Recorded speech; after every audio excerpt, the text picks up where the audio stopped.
What's up? What's going on? What's good, everybody? The Boxing Short checking in here with this news in reference to the IBF welterweight division, the IBF, the International Boxing Federation, has released their rankings for this month.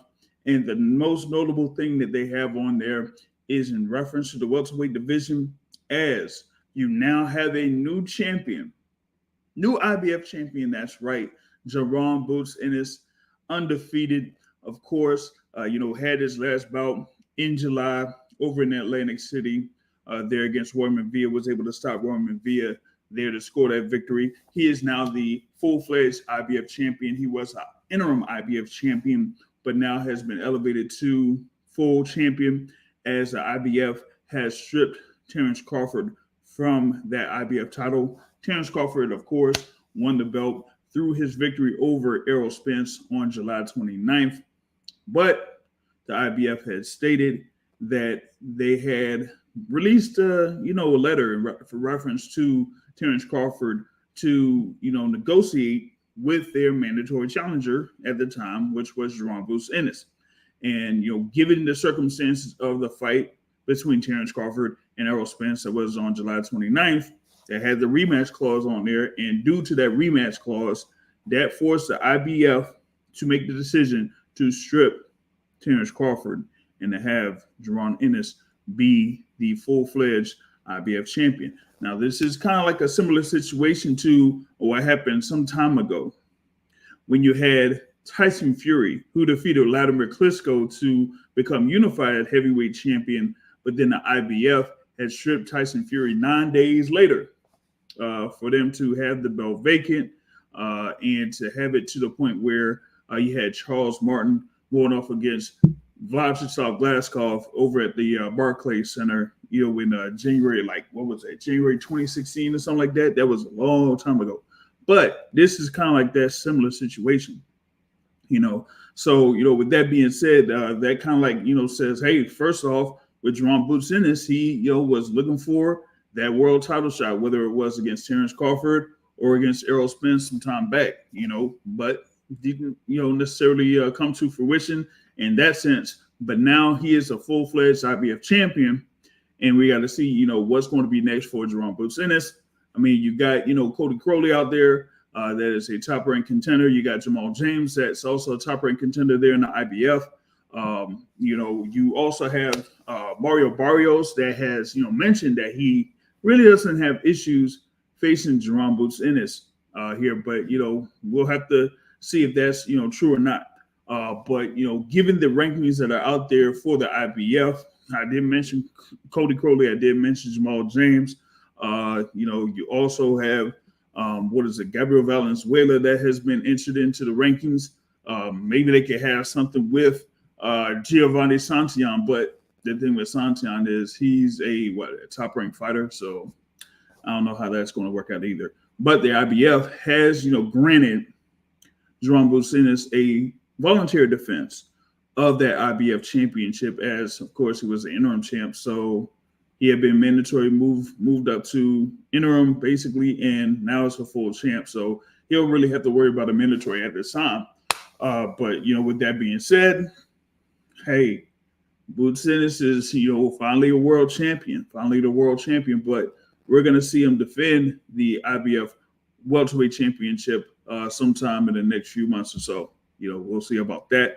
Reference to Terence Crawford, he had been named the undisputed champion of welterweight with his victory over Errol Spence Jr. Like I said, you still had that rematch clause hadn't been activated, so we got to wait and see, what goes on with that. But here, this kind of gives the inkling that we ain't gonna be seeing Terence Crawford at 147 pounds. I don't see that. Shout out to the the PBC podcast. They had their latest episode where they talk about 5 opponents there for Terence Crawford. One of them was Jaron Ennis, but given what has happened here with the IBF, I don't think that's necessarily going to happen. So, with that being said, you still have other potential opponents out there. You do have, of course, Jermell Charlo, who is the former undisputed champion of 154 That has been talked about as a potential matchup. Those two have been going back and forth, over the past year or so. Of course, you see what happened on July 29th when Terence Crawford scored his victory over Errol Spence. So you definitely feel like that is one fight that is under high consideration there for Terence Crawford. So there's that option. I also think that Tim Tszyu, the WBO champion at 154, is another option. Tim Tszyu did say that he wanted to have his next fight over in the States. We did have that victory over Brian Mendoza, earlier. But after that, he said he wanted, big fights, whether it was going to be against Jermell Charlo or against, Terence Crawford. Terence Crawford, even with the WBO, is the super champion there at 147. So, with that being said, if he moves up to 154, he asks for his dibs for that WBO title, just like he did when he moved up from 140 to 147. So he could potentially face Tim Tszyu. That could be a fight there that's under consideration. But there's also still the rematch with Errol Spence Jr. there for Terence Crawford. But this time it will be over 147 pounds. And the thing about it is, it just seems like, from a business perspective, just giving it to y'all straight up. That's still the most lucrative option out there for him that is pretty much possible. I know that some people have mentioned Canelo Alvarez as a potential opponent for Terence Crawford, but that definitely ain't going to be next. No, that's not going to be next. Canelo Alvarez isn't really interested in it.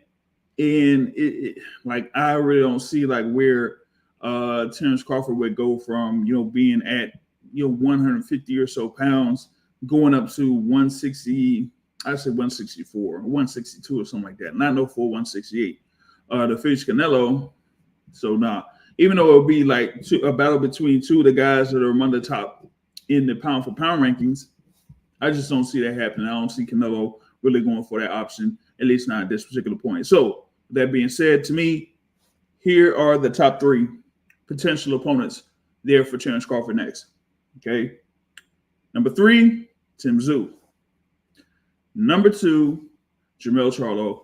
And number 1, Errol Spence Jr. rematch. So those are the options there for Terence Crawford. Like I said, he doesn't have the IBF 147 pound title anymore. So maybe you just see the other titles just getting split up. You had Boots Ennis as the interim champion. Now he's a full champion. The WBA, they got Ian Stanionis as the WBA regular champion.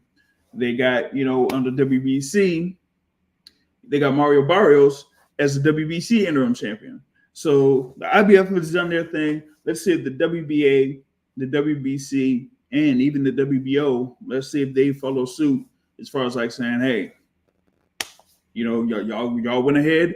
We waited for it. We waited for it, and we waited for it again for y'all to have that undisputed welterweight title fight. Y'all went ahead and had that fight. Now, let's get these mandatories, done and out of the way. But since, like I said, you had that rematch clause that's still out there, we got to see what's going to happen there. If they're going to go forward with the rematch, when in the date, or if it's going to be scheduled for, let's say February or April or something like that next year. If that happens, it looks like it's going to be north of 147 pounds. So you're going to see those welterweight titles split up. And, for some people, they feel like Jaron Ennis is the next guy out there, the next one at 147. So now he has an IBF welterweight title. Let's see if he can get those other titles. But that is what I had. That is my take there in reference to this particular topic with Jaron Ennis, now the full IBF welterweight champion. So you can go ahead and share your thoughts on that. It's something where, some folks are saying hey, Terence Crawford could have went ahead and, had that fight with Jaron Ennis. That's, a whole nother story. That's something that, I know, a few people out there in the boxing scene, they got their, what they're able to do as far as their research. But I feel like there was one particular time when that particular fight could have happened, but it just didn't. But if y'all want to get that answer from me, y'all might have to tune in to the channel at a later time, but not this time. Okay. So with that being said, that's what I got. You can share your thoughts on this. If you like what you saw here, you can hit the like button for this particular video. And if you haven't done so already, you can subscribe to the Boxing Source here on YouTube. We really appreciate it. On that note, I'm out. Peace.